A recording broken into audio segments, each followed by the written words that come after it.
క్రీస్తునాథుని యందు ప్రియ సహోదరి సహోదరులారా, ఈనాడు మనం మార్కు సువార్త 6వ అధ్యాయము 34 నుండి 44 వచనముల వరకు ధ్యానించబోతూ ఉన్నాం. మరి ఈ సువార్తలో మనం యేసు ప్రభు 5,000 మందికి ఆహారమును ఇవ్వడానికి ధ్యానించబోతూ ఉన్నాం. ఈ సువిశేషమును మన జీవితంలో ఎన్నో మార్లు విని ఉంటాం, దీని గురించి ధ్యానించే ఉంటాం.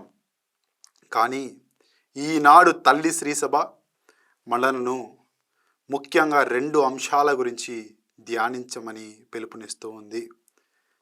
మరి సహోదరులారా, మన ఈనాడు సువార్తలో మనం ధ్యానించినట్లయితే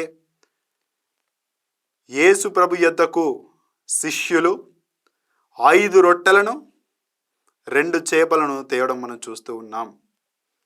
అదే కాకుండా ఈనాడు మనం ఏం నేర్చుకుంటామంటే, మొట్టమొదటిగా ఇతరుల అవసరాన్ని తెలుసుకోవడం, రెండవది కనికరం కలిగి జీవించడం మనం నేర్చుకుంటూ ఉన్నాం.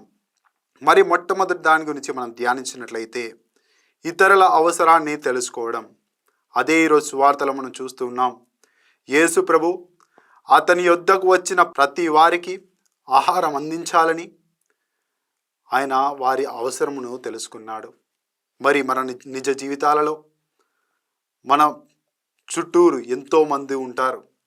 వారి యొక్క అవసరాలను తెలుసుకుంటున్నామా లేదా అని మనల్ని మనం ప్రశ్నించుకోవాలి. మరి రెండవది కనికరం. వారి అవసరాలను తెలుసుకున్నప్పుడు వారిపై కనికరం కలిగి జీవించడం. ఇది ఈనాడు మనకు సువిశేషం నేర్పించే విలువలు. మరి ఇటువంటి అనుగ్రహాన్ని మనకు దయచేయాలని ఆ దేవాది దేవుని కోరుకుంటూ ఈనాడు మనం ప్రార్థించుకుందాం.